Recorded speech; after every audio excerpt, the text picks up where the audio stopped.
can carry that back. You can caddy for me. Next on Ebert and Roeper, Shia LaBeouf in the greatest game ever played. 7 minutes to go, bro! Julianne Moore and the prize winner of Defiance, Ohio. Philip Seymour Hoffman stars in Capote. And the sci-fi thriller Serenity. Plus, 2 Oscar winners at the top of their game in our Thumbs Up video segment. We could spend the rest of our lives waiting for another opportunity like this. How much money are we talking about here? Tens of millions.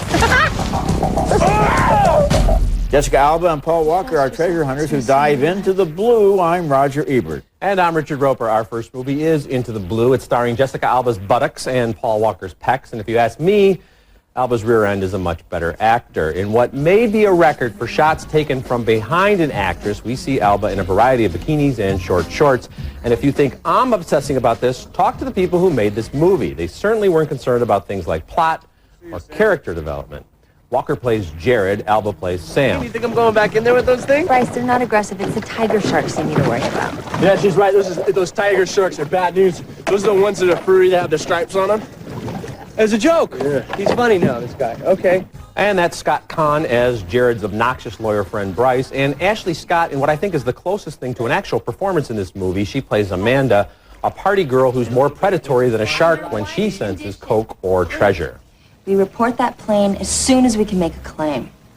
And we stay away from it until then. Don't look at me. Come on, guys. I'll just stay here and suck on my thumb when you guys play Pirates of the Caribbean. Okay, here's the deal. Not only have these kids discovered a drug runner's plane, they've also found the Zephyr, a legendary pirate ship. So if they sell some of the coke from the drug plane, they can pay for the equipment to retrieve the treasure. What a great plan, or maybe not. You got the product for us? Look, man, we ran into some complications. You got it or not? No. Then we have a problem, Scuba Doo. Look at me when I'm talking to you. Go, go, go, go, go, go, go, go, go! Into the Blue is a good-looking movie about good-looking, stupid people who deserve everything that happens to them. Jessica Alba, she's got a winning smile. She has a great body, but I'm not sure she's much of an actress. Paul Walker is worse. Somebody needs to tell this guy to stop calling everybody bro in the movies. I don't think there's anything wrong with an escapist adventure, but if you're rolling your eyes in disbelief at the plot and the dialogue, it makes it hard to enjoy the scenery. Thumbs down. Oh, I give a thumbs up. You know, I don't know where to start here. Up? Yes. Up? What did Okay. I say? Okay. I just wanted to make sure. I thought maybe something was wrong with Like the old... yeah, okay. No. Okay. The auditory experience is not deceiving you. Let's talk about why people might want to see this movie. Okay. Jessica Alba is a pretty girl. Yes. She's pretty in this movie. Yes. Okay, that's thumbs up. Okay. Secondly, it's an adventure. Okay. I love the fact that everything that goes on underneath the ocean is more or less possible.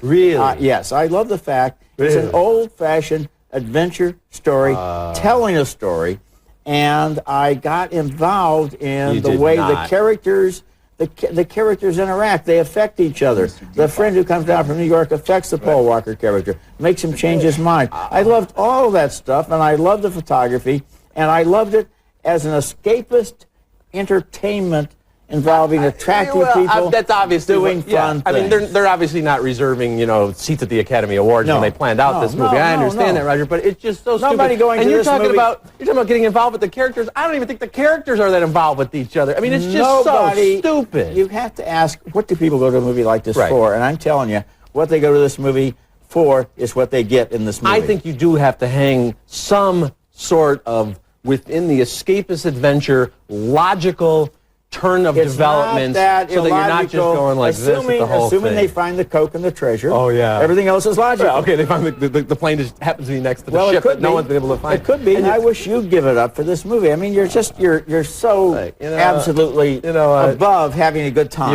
You are very kind, and Jessica Alba is good looking, and I could see her on the Tonight Show or in a magazine. Okay. I found to admire how pretty she is. I'm sure you could. Okay, our next movie is a science fiction thriller named Serenity, and it's based on a Fox TV series named Firefly that was canceled by the network but was much beloved by its fans. Serenity was written and directed by Joss Whedon, who was the creative force behind Firefly and Buffy the Vampire Slayer. It takes place in a solar system of a dozen Earth-like planets, which is ruled by the Alliance, which just wants everybody to be happy. Well, not everybody is happy, especially not a psychic named River who is being brainwashed by the Alliance. River and her brother Simon, played by Summer Glau and Sean Marr, soon team up with some freelance buccaneers on a ship run by a crew of hard-boiled outsiders. I'm a leaf on the wind. Watch how I soar.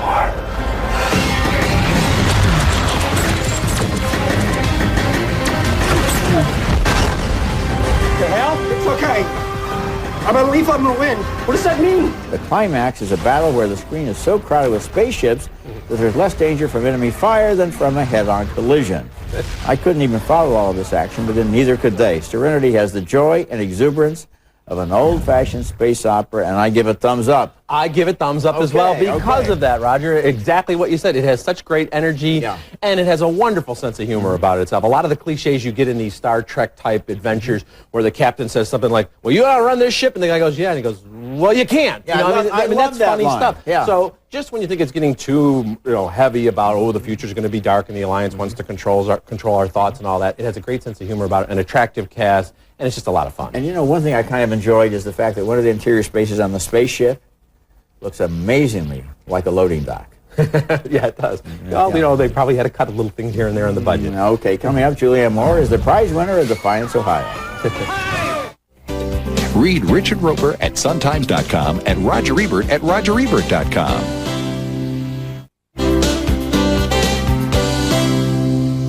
Our next movie is the prize winner of Defiance, Ohio. Julianne Moore is the heart and by far the best thing in this based-on-fact story of Evelyn Ryan, a mother of 10 in small-town Ohio who keeps her family barely afloat by entering and winning lots of contests. Now, back in the 50s, I'm told, there was actually some skill involved in these sweepstakes. You had to write jingles or explain why you love Dr. Pepper in 25 words or less. Moore plays Evelyn as an unbelievably optimistic mom who's almost Stepford-like in her upbeat attitude around the kids. She's also very, very good at winning contests. I think we should split up. Okay. I'll take the frozen section. You two take the European food aisle. What do you want, hon? Oh, caviar. Expensive things. The good stuff. Nothing ordinary, huh? The Ryans are often on the verge of poverty, and there's a dark monster banging about in the kitchen. Woody Harrelson is Evelyn's alcoholic husband, Kelly. Are you listening to me, Mother? Yes, Dad, I'm listening.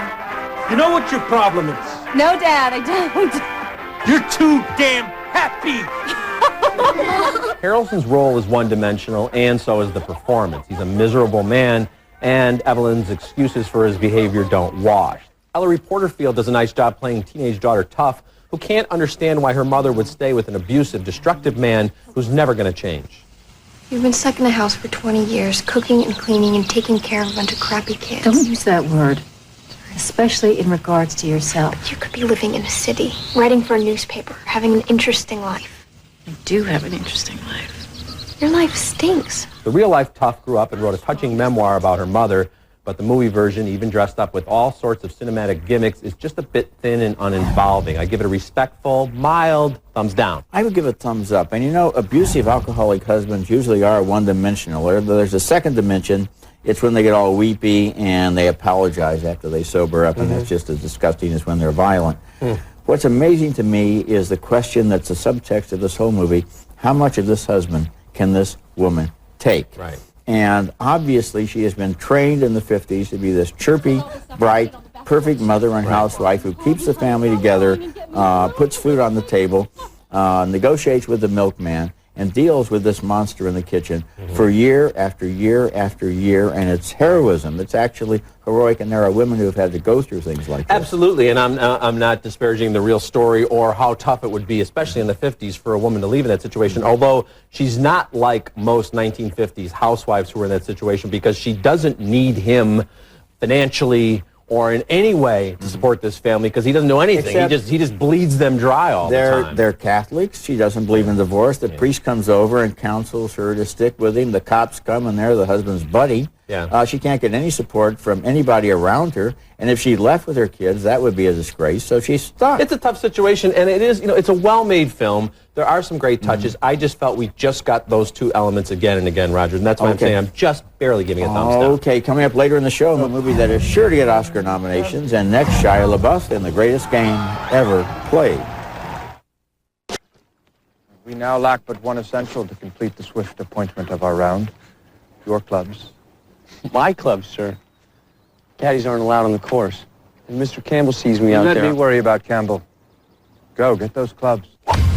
That's Shia LaBeouf, who you may remember from the movie Holes, at a crucial moment in the greatest game ever played. And as I guess you could tell from the clip, the game involved is golf. I would choose the game where Michael Jordan scored 38 points with food poisoning. Yeah. That would be basketball. You would probably choose baseball, but there you go. The game involved was the 1913 U.S. Open, when a 20-year-old American amateur named Francis Ouimet faced the British champion Harry Vardon in the final round.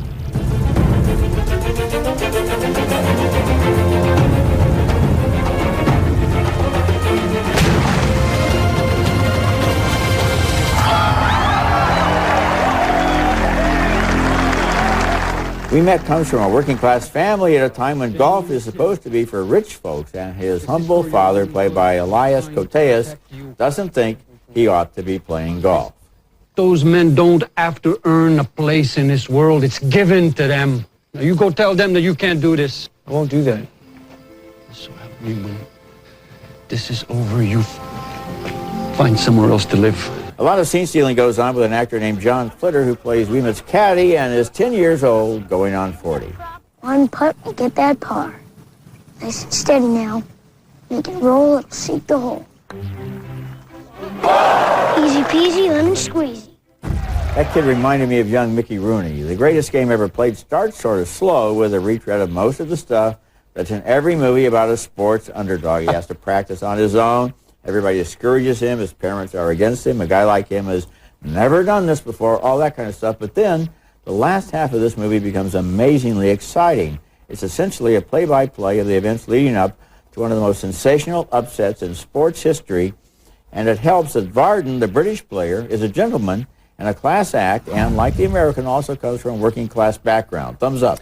Well, you're right. I did like, in fact, the two guys playing the British golfers have a lot of fun scenes together. I'm going to give it thumbs down, though, Roger. Mild thumbs down. It's okay. But, my gosh, we have seen, even this year, I think about 15 sports movies that have followed the same pattern. And I know it's all about how well they construct the journey, but I just kind of felt like, okay, we know exactly what's going to happen here. The last shot, the last goal, the last... I know that's true, but nevertheless... And golf inherently just isn't that exciting as a movie sport. This movie, I think the director, who is Bill Paxton, by the way... Does a nice job. He's got club's eye views. He's got bullseye views. Looking up from the hole, all that good stuff. I mean, he really brings a lot of visual invention to the game. And the other thing is, I think we must have been told about 87 times in this movie the difference, the class distinction. We got it again and again and again. You're not good enough, and the upper crust people who caddy, wasn't he great? The little caddy was fun, but like I said, a mild thumbs down. Get it on video. You're having a hard day to please today. Yes, I am. Next is Mirror Mask from the late Jim Henson's Laboratories, and it's a work of startling originality in terms of the visual style and the computer-generated imagery. Stephanie Leonidas, who looks like a teenage Helena Bonham Carter, in fact plays a character named Helena. She's the Dorothy of this story,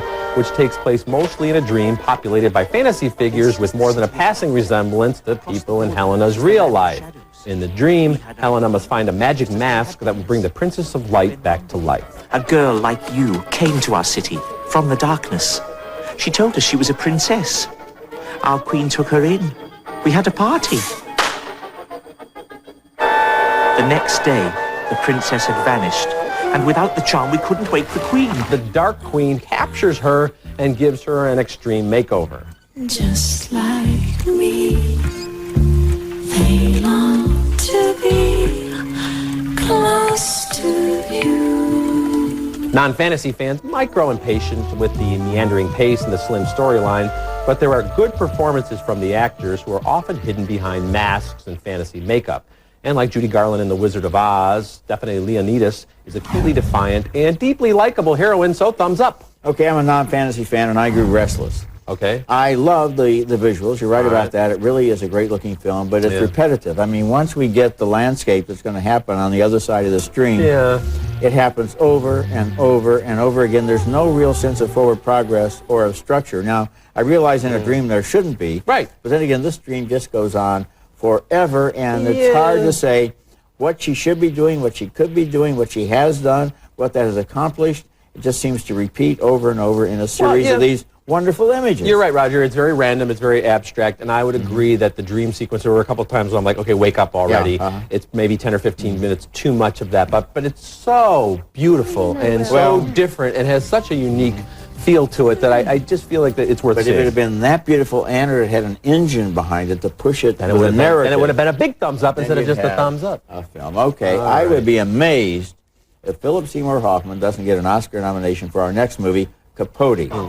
He gets inside the mind of the author Truman Capote in a movie about how Capote researched and wrote his famous best-selling nonfiction book, In Cold Blood, about the murder of a Kansas farm family. Capote, the dandy from Manhattan, gets to know people like the local sheriff. Yeah, I've decided on a title for my book. I think you'll like it. It's very masculine. It's In Cold Blood. Isn't that good? And that refers to the crime or the fact that you're still talking to the criminals? That's Oscar winner Chris Cooper as the sheriff. Capote becomes especially close to one of the accused killers, Perry Smith, played by Clifton Collins Jr. Capote has Smith believing he wants to save his life, but to the author Harper Lee, who he takes along as his research assistant, he confesses that unless both killers die, he doesn't have a book. Say when it's real, I will have a complete nervous breakdown. That's Catherine Keener, wonderful as Harper Lee, just before she published To Kill a Mockingbird. Bob Balaban plays William Shawn, the editor of The New Yorker, who backed Capote for years on the project. I mean, this book is going to change everything. It's going to change how people see your writing. I think it's going to change how people write. Capote is written by Dan Futterman and directed by Bennett Miller. This is an amazing feature debut, a worthy companion to Richard Brooks's great 1967 film In Cold Blood, which is based on Capote's book and focused on the killers instead of on the author. Here we see Truman Capote absorbed heart and soul by this project and torn to pieces because he falls in love with Perry Smith at the same time he needs for him to die. The movie explores the techniques and ethics of journalism at the same time it paints a fascinating human portrait. Yeah, it's a great film, and you're right. What an amazing directorial debut. If you had told me this was directed by Scorsese or Pollock or some master who's been around for 30 years, I would have believed it. Yeah. It's so well shot.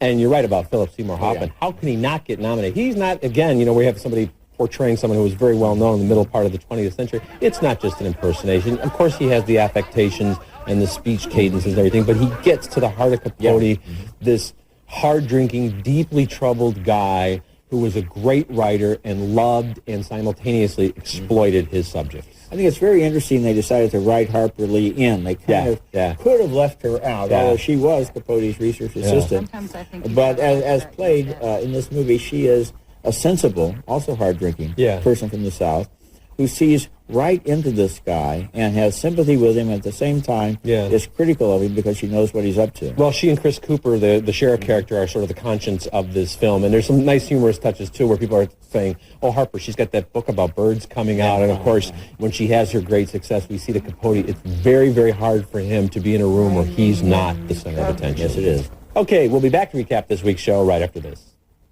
Sam, I really think we can do this. Okay, recapping the movies on this week's show, we split on Into the Blue, 2 thumbs up for Serenity. We split on the prize winner of Defiance, Ohio.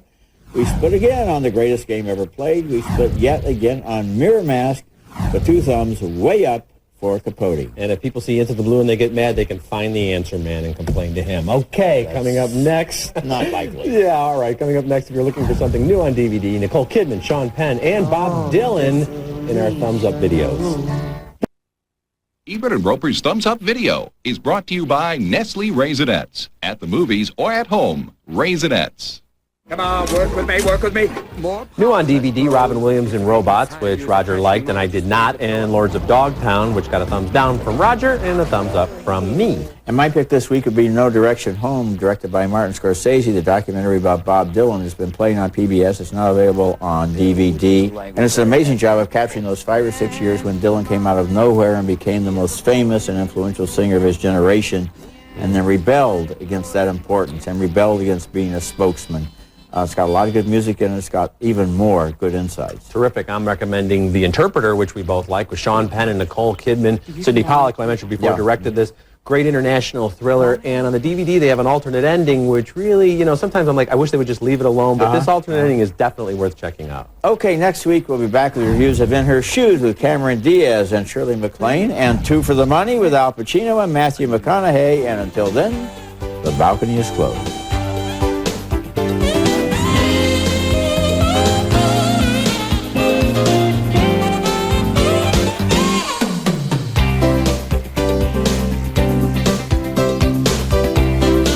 Messes seem smaller with the Libman Wonder Mop. Large and absorbent, quick-drying strips. And thanks to the unique wringer sleeve, your hands never touch water. Libman, family made since 1896.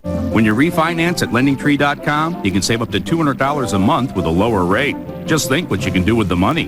When banks compete, you win at LendingTree.com. How do I deal with the pain of diabetes testing? I switched to Freestyle Flash, which uses the smallest drop of blood and is virtually pain-free. That I can deal with. Freestyle Flash, virtually pain-free. You don't have to hunt for the best deals on the internet. Just follow that little arrow to Motel6.com. Bullseye. Closed captioning for Ebert and Roeper is brought to you by... Now there's a healthy choice for pasta lovers. Dreamfields. Twice the fiber, only 5 grams of digestible carbs. Dreamfields, delicious, authentic pasta.